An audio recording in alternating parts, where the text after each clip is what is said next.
네, 오늘도 이제 우리가 산상 예배를 드리는데 비가 오고 나니까 이 벚꽃도 만개했다가 조금 떨어지기 시작을 하고 이 죽어 있었던 것만 같은 이 나무까지 해서 새순이 돋아나는 거 보니까 정말 이 하나님의 창조의 역사는 마지막 그날이 되기까지 계속 이어져 가고 있는데, 이게 자연이라고 해서 자연적으로 이루어지는 게 아니고 이것이 씨를 맺고 이 씨가 땅에 떨어져 잎이 나고 또다시 나무가 되게 하고 열매 맺는 나무가 돼서 사람들에게 유익을 주고 하는 것은 결국 하나님의 창조 안에 들어가 있는 것이기 때문에 이 자연은 하나님의 섭리가 아니면 이루어지지 않는다라고 하는 것을 우리가 늘 생각을 해야 되겠죠. 그래서 때로는 이 자연 속에서 몽학 선생을 우리가 이 자연 속에서 발견할 수도 있어요. 나를 깨닫게 하는 거지. 이것이 저절로 이루어지는 것 같은데, 이런 걸 보면은 하나님의 손길이 아니고선 이렇게 할 수 없는 거예요. 아무리 사람이 비행기를 만들어서 하늘로 왔다 갔다 하고 날아다니고 뭐 컴퓨터를 만들어서 사람보다 지능이 좋은 뭐 AI다 뭐 이런 것들을 이야기해도 나뭇잎파리 하나 사람이 못 만들어요. 이 돌멩이 하나 사람이 못 만든단 말이야. 놀라운 거 아니겠어요? 자, 지난 주일이 종려주일이었어요. 예수님께서 예루살렘 입성하시는데 종려나무 가지를 바닥에 깔고 예수님께서 어린 나귀를 타고 입성하시는 것을 환영을 했단 말이에요. 그래서 종려주일이야. 근데 종려주일부터 시작한 일주일이 고난주간이에요. 지금이 고난주간이잖아요. 우리가 고난주간만 주님의 고난에 참여하겠다라고 하는 마음이 아니고 성도의 삶 자체가 고난인데, 이 고난은 바로 세상에 대한 절제라고 이야기할 수 있어요. 세상에 대해서 우리는 남들 하는 대로 하면서 살아갈 수가 없기 때문에 믿음 안에서 믿음으로 절제를 해야 되는데, 그 절제는 고통이 따라와. 그래서 우리 신앙인의 삶과 세상 사람들의 삶은 그 길 자체가 다르단 말이죠. 좁은 길이고 협착하기 때문에 우리는 고난의 길을 갈 수가 있는 거야. 절제하지 않으면 이 길을 갈 수가 없다는 얘기죠. 주님의 고난에 우리가 늘 동참한다 하는 마음으로 신앙생활을 해야 된다는 거죠. 오늘 요한복음 19장 1절에서 16절의 말씀인데, 빌라도가 예수를 채찍으로 때리는 거예요. 1절입니다. 빌라도가 예수를 데려다가 채찍질 하더라. 군인들이 가시나무로 관을 엮어서 그의 머리에 씌우고 자색 옷을 입히고, 이런 말씀이 있어요. 자, 자색이라고 하는 것은 고급스럽죠. 그래서 고대 왕들이 자색 옷을 즐겨 입었습니다. 왜 그들이 자색 옷을 예수님께 입혔는가? 네가 왕이라며, 네가 자칭 왕이라며, 예수님을 조롱하기 위해서 자색 옷을 입혔단 말이죠. 가시로 엮어서 왕관식으로 씌우고, 예수님을 조롱한 처사였는데, 이 조롱을 가만히 보면은요, 조롱 속에 역설적으로 드러난 메시아 왕을 나타내는 그 정체성이 그 말 속에 들어가 있는 거야. 자색 옷을 입히고 가시관을 씌웠지만 역설적으로 그걸 통해서 예수님께서 진짜 왕이시라고 하는 것을 세상 사람들의 입을 통해서 하나님이 드러내신 거란 말이에요.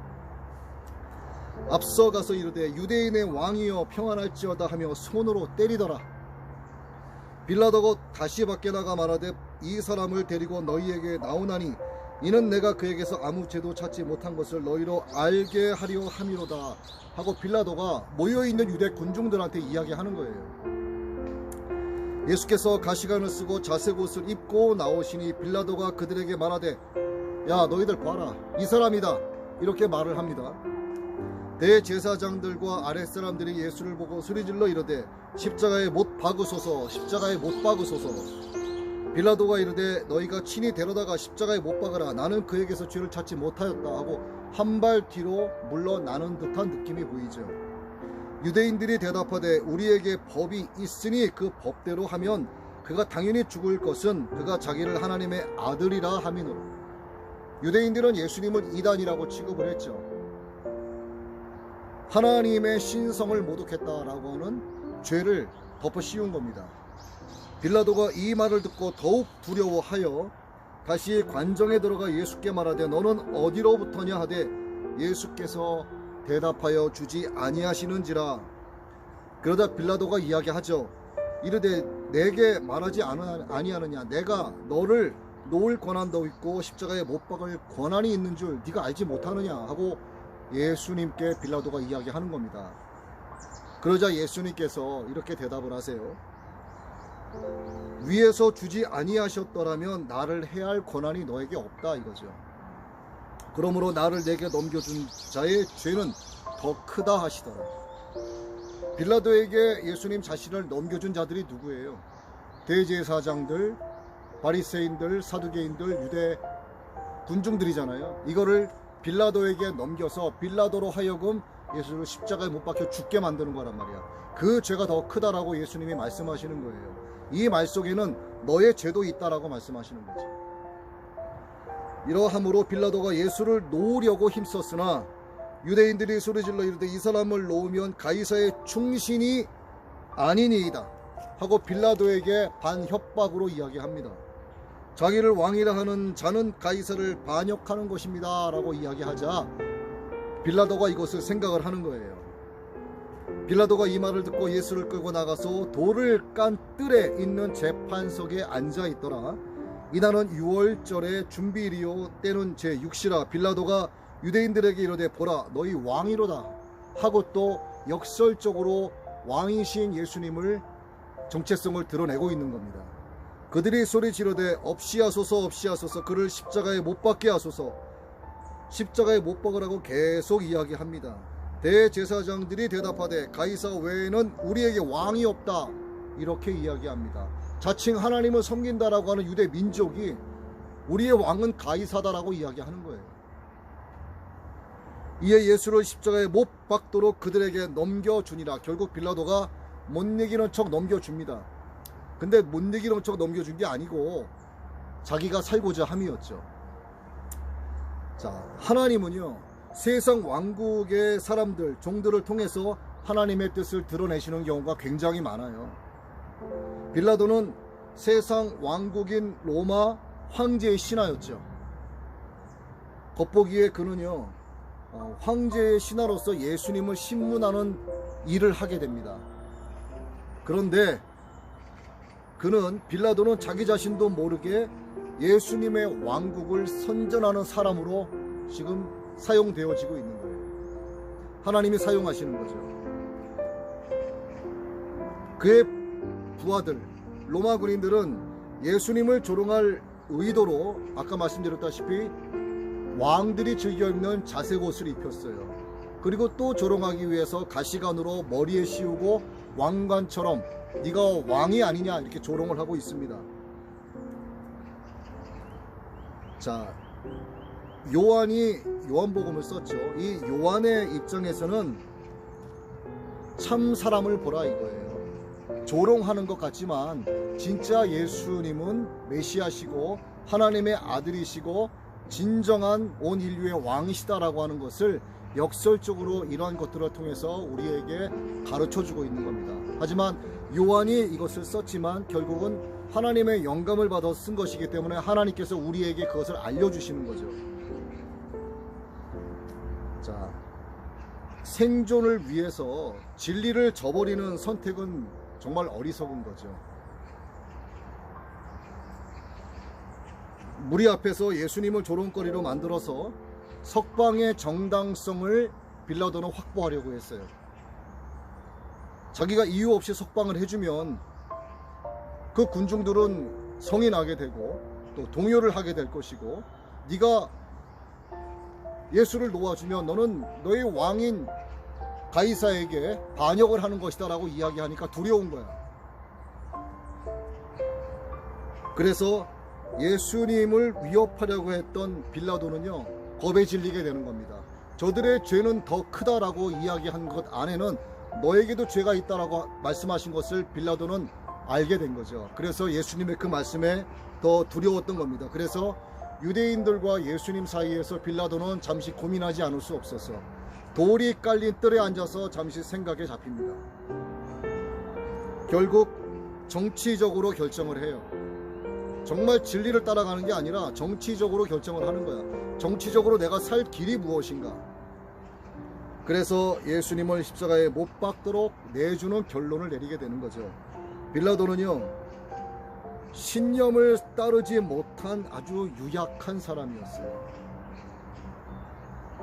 대제사장들도 가이사만 왕이다 하면서 진짜 하나님의 아들 메시아를 버려버리는 거예요. 유대인들이 그 이후에 역사적으로 겪은 사건이 얼마나 많습니까? 야드바셈 홀로코스트 박물관에 600만 명의 수용소에서 죽은 유대인들의 이름이 기록이 되어 있단 말이에요. 그것뿐만이겠어요? 엄청나게 많은 유대인들이 오늘에 이르는 역사가 진행되는 동안에 수도 없는 죽음을 당했어. 빌라도도 대제사장들도 예수님을 왕으로 인정하지 않은 사탄 왕국의 백성들이었죠. 결국 하나님의 자녀가 아니면 사탄의 자식인 거예요. 세상은 딱 두 가지로 나뉘어집니다. 하나님의 자녀냐 사탄의 자녀냐. 거짓의 아비가 누구예요? 사탄이죠. 그래서 사탄의 자녀들은 거짓으로 일관된 삶을 사는 겁니다. 자기 자신을 속이는 거예요. 예수님과 진리이신 예수님, 메시아 되신 예수님과 유대 군중들 사이에서 고민하는 거야. 그때 예수에게는 죄가 없다라고 해서 당당하게 석방을 시켜줬어야 되는데 그 뜻을 따르지 않고 정치적인 결정을 했다는 거죠. 그런데 그것은 결국 하나님의 뜻이었다는 겁니다. 그래서 우리는 하나님께 어떻게 쓰임 받아야 하는 거에 대해서 기도를 해야 되는 거예요. 내가 하나님께 쓰임 받되 바로처럼 또 이 빌라도처럼 유대 군중들처럼 대제사장 여러 사람들처럼 악용되는 사람이 되느냐, 모세처럼 아브라함처럼 야곱처럼 많은 하나님의 선민 사사들 사도들처럼 선하게 쓰임받는 사람이 되어야 되는가. 우리도요 성도라고 하는 사명을 가지고 있기 때문에 선용되어야 하는 거예요. 진리의 길이 어디냐 사람들이 묻기도 해요. 어떤 사람이 밀림이 우거진 저기 남아프리카에 갔는데 어느 마을 어느 부족을 찾아가는 거야. 아무리 가도 길이 없어요. 근데 그 부족이 살고 있는 곳을 알고 있다라고 하는 어떤 로컬 한 사람을 이제 가이드로 삼아서 그를 따라가는 거예요. 그런데 그 가이드가 가는 길이 길로 가는 게 아니야. 그냥 숲을 막 헤치면서 가는 거예요. 그래서 그 사람이 물어봐요. 아니 도대체 그 부족이 있는 곳으로 가긴 가는데 길이 어디냐? 왜 자꾸 길이 없는 곳으로 가느냐? 이렇게 물어봐요. 그랬더니 그 가이드가 뭐라고 했을까? 여보세요. 거기 가는 곳에는 길이 없습니다. 내가 가는 게 길입니다. 이렇게 이야기했어요. 우리가 아버지 하나님 나라로 가는 그 길이 어디 있어? 야, 뭐가 진리의 길이고 뭐가 좁은 길인데 길 좀 보여줘봐. 어떻게 보여줘? 예수님 가신 그 길이 곧 길인 거야. 그러니까 우리는 예수님이 가신 그 길만 따라가면 되는 거예요. 가이드가 가는 길만 따라가면 부족에 도착을 한단 말이야. 마찬가지로 예수님께서 가신 그 길만 따라가면 우리는 아버지의 나라에 입성을 하는 거야. 하나님의 왕국에 입성을 하는 거라고. 근데 그 길이 정글을 헤쳐가는 것처럼 복잡하고 힘들고 벌레도 있고 가시에 찔리기도 하고 돌부리에 걸려 넘어지기도 하는 거예요. 그래서 이게 좁은 길이야. 그러나 이거를 꿋꿋하게 세상에 대해서 절제하고 감사함으로 나가야 된다는 얘기죠. 그래서 우리는 주님의 고난에 동참을 하는 거야. 왜? 주님이 가신 길을 우리가 가고 있잖아요. 이게 성도의 사명인 거예요. 성도가 가는 길이란 말이죠. 그러니까 우리가 주님의 고난에 동참하는 마음으로 그 길을 가게 하신 아버지 하나님께 우리가 감사해야 됩니다. 우리가 빌라도처럼 양쪽을 곁눈질하면서 정치적인 결정을 해서 신념을 버리고 믿음을 저버리는 자가 아니라 정말 주님의 고난에 동참하고 갈라디아서 2장 20절의 말씀처럼 내가 그리스도와 함께 십자가에 못 박혔나니 그러므로 내가 이 세상을 살아가는 의미는 뭐다? 내가 육체 가운데 살아가는 것, 그 의미가 뭐다? 나를 사랑하사 나를 위하여 자기를 버리신 하나님의 아들을 믿는 믿음 안에 있을 때만이 나의 정체성이 나타나는 것이고, 그래야만 내 존재의 이유가 여기 있다라고 세상 사람들에게 말할 수 있는 그런 성도가 되어야 된다는 얘기죠. 그래서 우리가 고난 주간을 잊지 말고, 고난이 지나고 나면은 기쁨이 오지 않습니까? 돌아오는 주일이 부활주일이잖아요. 부활하셨기 때문에 우리의 메시아가 되신 거거든. 우리는 메시아이신 예수님을 믿고 좁은 길을 가고 있어요. 마지막까지 도착을 해서 승리하고 또 아버지 하나님의 생명책에 저와 여러분의 이름이 기록되어지기를